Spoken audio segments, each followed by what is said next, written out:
Salut, bienvenue sur ma chaîne YouTube. Je m'appelle Nicaise et aujourd'hui, je vais vous parler de 3 choses que j'aurais aimé savoir avant mon arrivée aux États-Unis en tant qu'étudiante internationale. La première chose que j'aurais aimé savoir, c'est que le système académique américain est tout autre. Il est différent de ce que j'ai connu au Cameroun. Je vais parler d'abord du système de notation. Le système de notation aux États-Unis se fait avec des lettres.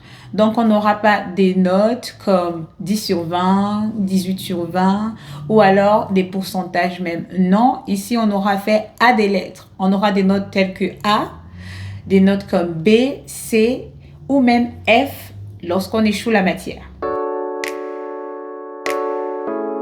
La deuxième différence en ce qui concerne le système américain, c'est que les devoirs ou les examens s'étendent sur toute l'année.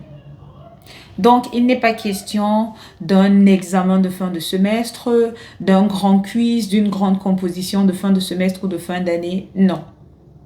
Ici, aux États-Unis, il y a beaucoup d'éléments qui rentrent en jeu.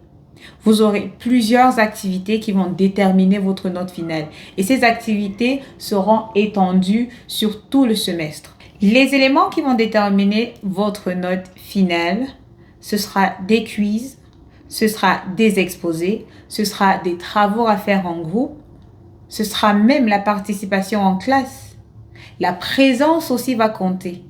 C'est tous ces éléments réunis qui vont définir votre note finale. Donc, il est très important de prendre chaque activité, chaque devoir, chaque quiz, chaque exposé, chaque projet au sérieux. Parce que toutes ces petites notes seront collectées, mises ensemble pour vous donner votre note finale. La troisième chose par rapport à l'enseignement ici aux États-Unis, c'est que les enseignants s'attendent à ce que vous leur demandez de l'aide.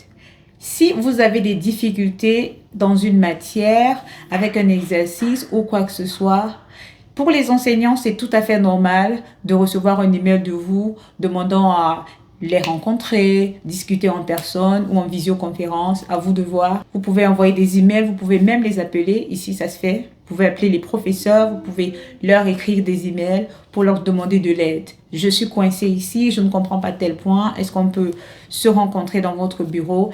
Et ils ont ici, les professeurs ont ici ce qu'on appelle des heures de bureau, office hours. Et ils y sont à ces heures-là. Donc, vous êtes libre de passer. N'attendez pas la fin du semestre pour essayer de rattraper tout ça. Ce sera quasi impossible de le faire. Donc, durant le semestre, à chaque fois que vous êtes confronté à une difficulté par rapport à un concept, par rapport à quelque chose qui a été vu en classe, vous appelez le prof, vous lui envoyez un email, ils sont disponibles.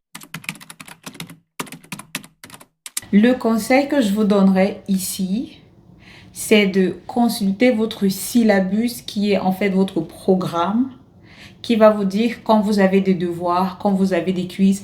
En général, avec le syllabus, vous savez à l'avance, vous pouvez vous organiser. Vous savez à quel moment il y aura un quiz, un exposé, un projet. Vous vous préparez, vous planifiez.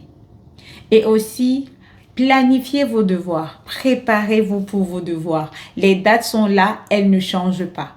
Sauf cas de force majeure. Donc, vous avez la possibilité de vous préparer.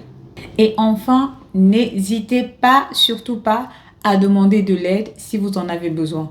Les professeurs sont là pour ça. L'université en général met à la disposition des étudiants beaucoup de ressources.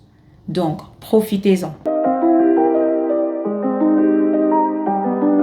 La deuxième chose que j'aurais aimé savoir, c'est vraiment d'avoir des informations en ce qui concerne les politiques et les règles d'immigration. En ce qui concerne les politiques et les règles d'immigration, je vais parler un tout petit peu du statut des étudiants internationaux ici aux États-Unis. Comme dans tout autre pays, étranger. D'ailleurs, il est très important en tant qu'étudiant international de maintenir son statut. Il serait très dangereux de se retrouver hors statut. Imaginez-vous un instant dans un pays étranger sans statut. Très important de maintenir son statut et pour cela, il y a des règles à respecter. L'une des règles, par exemple, c'est que vous avez un minimum de cours à prendre. En tant qu'étudiant international, tu es là pour étudier. Donc, tu as un minimum de cours à prendre. Une autre règle qui s'applique aux étudiants internationaux, c'est qu'ils n'ont pas le droit d'avoir du boulot en dehors du campus sans autorisation. Il faut une autorisation particulière pour pouvoir travailler en dehors du campus. En général, il y a du travail sur le campus pour les étudiants internationaux. Les étudiants peuvent travailler 20 heures par semaine. C'est un moyen de se faire un peu de thunes, un peu de cash, question d'arrondir les fins de mois et aussi de gagner en expérience professionnelle.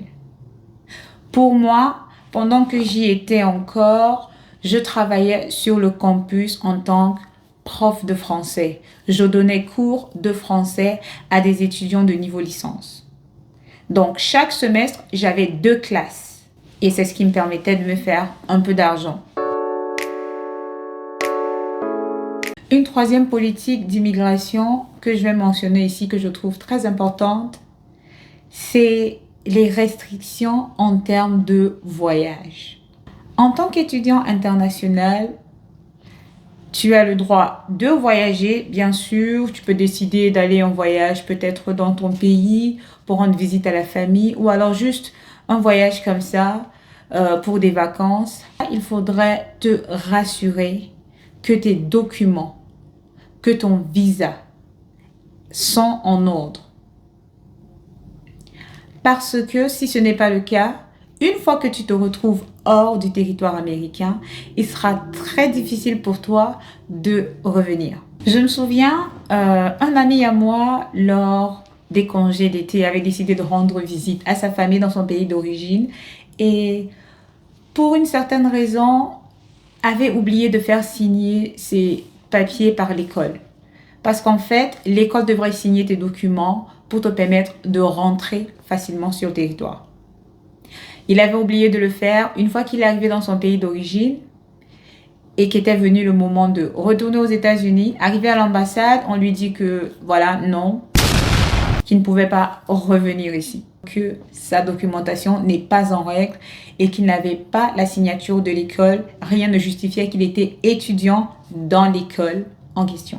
Il a fallu que l'ambassade appelle l'école aux États-Unis et que l'école confirme qu'en fait, il était étudiant là-bas. C'était le seul moyen pour lui de revenir. La troisième chose que j'aurais aimé savoir avant d'arriver aux États-Unis, c'est qu'il est très important et même plus important de planifier sa sortie que son entrée. En ce qui me concerne, par exemple, j'avais déjà décidé que j'allais rester ici après mon programme. Alors, je me suis renseignée, je suis allée au bureau des étudiants internationaux, poser des questions, savoir quelles étaient mes options et ce qu'il y avait lieu de faire. La première des choses, c'est qu'il fallait engager une procédure pour pouvoir obtenir un permis de travail. Et cela peut prendre du temps.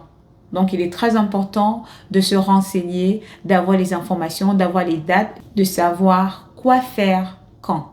Thanks for watching and I'll see you in the next video. Au revoir.